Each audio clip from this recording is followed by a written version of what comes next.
So, oke, welcome to PMJ Auto. Jadi, di video sebelumnya kita udah bahas lengkap si Suzuki SL7 ini dan videonya bisa kalian cek di atas ini. Dan kali ini kita akan fokus buat ngetes gimana sih rasa berkendaranya si Suzuki SL7 ini.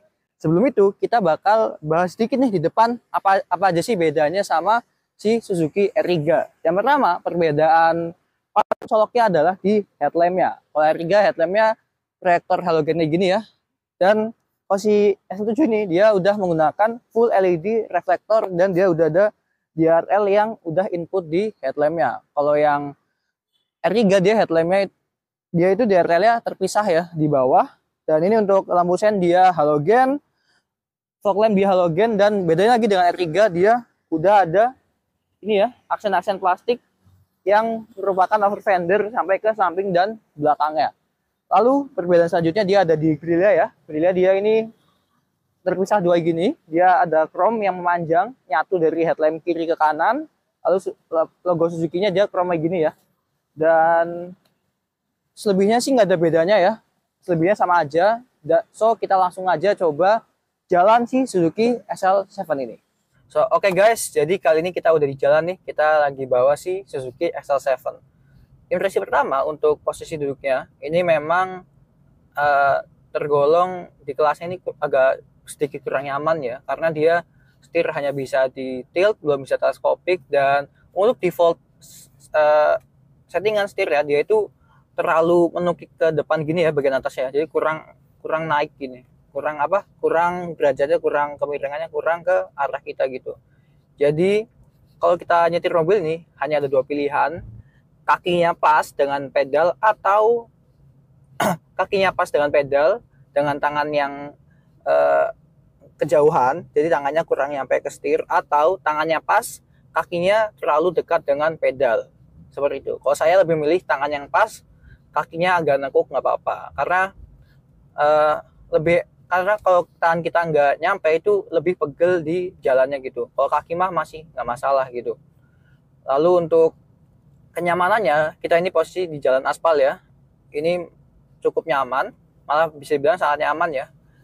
Nggak ada goyangan sama sekali, karena jalannya ini termasuk halus ya. Lalu untuk handlingnya, dari setir ini dia cukup direct ya, walaupun dia EPS electronic power steeringnya ini cukup ringan. Dan sayangnya kalau kita bawa mobil ini di kecepatan 100 atau di atas 100 itu setirnya ini terasa terlalu ringan. Jadi kita kurang terasa aman saat membawa mobil ini di atas kecepatan 100 km per jam gitu. Ya mungkin, oh ya ini kita mau lewatin speed bump nih. Kita coba. Masih cukup oke.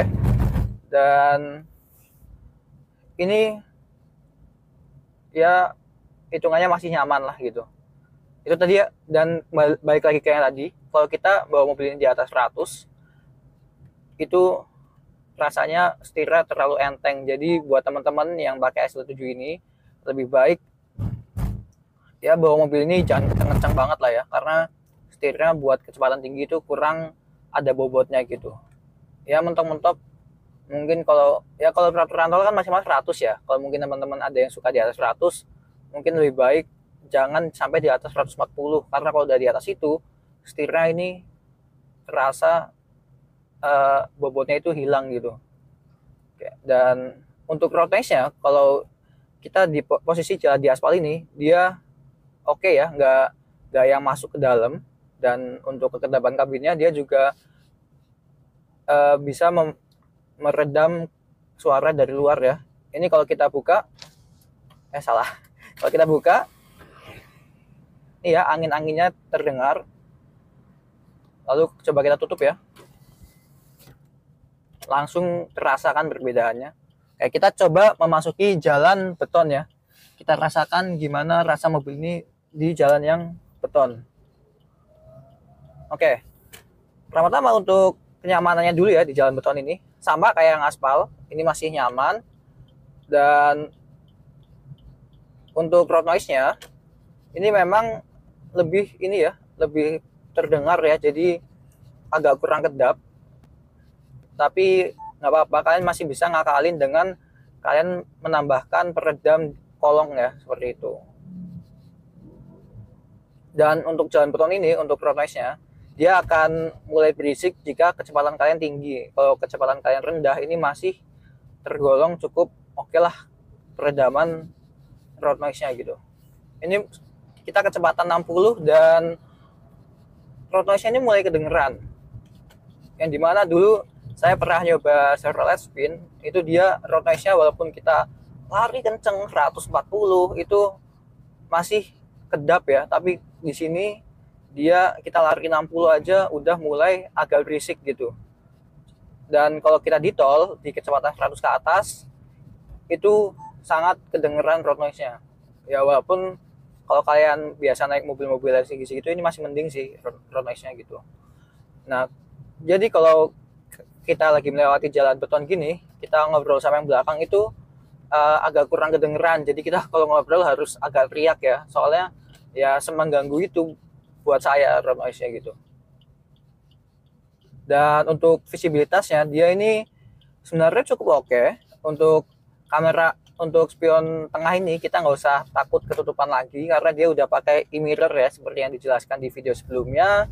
Dan untuk visibilitas lainnya ini masih bisa dibilang cukup oke ya.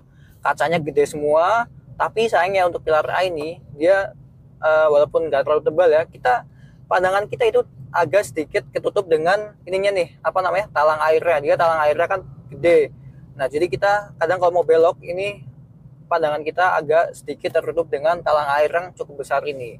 Tapi di lain sisi, talang air yang besar ini bisa membantu kita saat hujan kita lagi parkir, nggak pengen nyalain mobil, kita bisa buka jendelanya sedikit lebih ke bawah lagi gitu, karena dia talang airnya sudah menahan air dengan cukup oke seperti itu. Oke, lalu untuk performanya, mobil ini memiliki performa yang cukup oke ya, karena dia torsinya di awal itu cukup terasa instannya ya, walaupun nggak seinsan mobil listrik.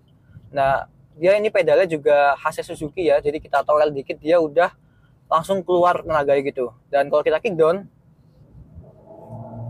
wah, mobil ini langsung lari gila, langsung tenaganya itu keluar semua. Tadi aja udah langsung hampir 100 ya, dari kita jalan mungkin 40 km per jam seperti itu. Dan ya buat Anda nih yang baru belajar mobil mungkin agak sedikit ini ya, menakutkan kalau membawa mobil ini, karena gasnya itu kita injek dikit dia udah langsung lari gitu mobilnya.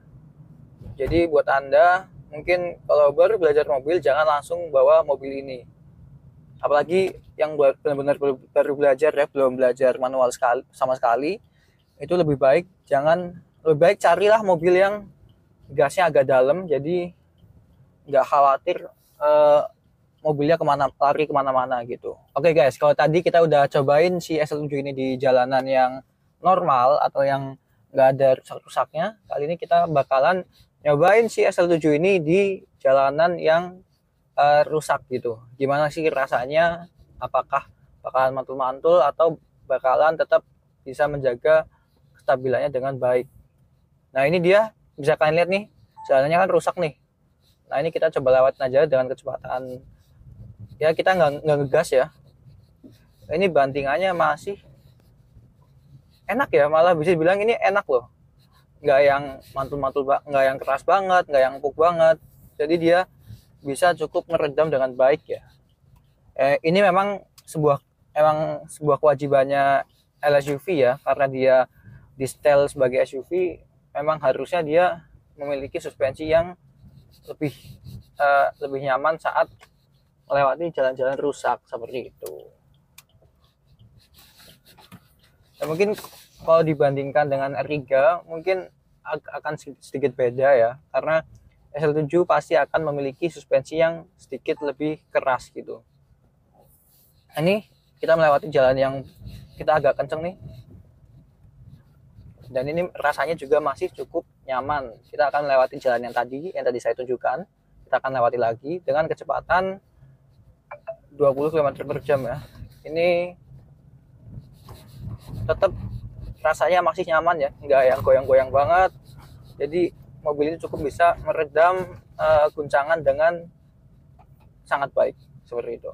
So oke guys, mungkin sampai sini aja ya video test drive kali ini. Makasih banget buat yang udah nonton, baik itu dari awal sampai akhir, awal doang, apapun itu nggak apa-apa. Jangan lupa buat like, comment, share. Jangan lupa juga buat subscribe channel ini. Jangan lupa juga buat mampir ke sosial media kita. Kita ada Instagram, ada TikTok juga. Nanti linknya ada di description box di bawah ya. Makasih banget buat yang udah nonton. Sampai ketemu di video-video selanjutnya. See you and goodbye.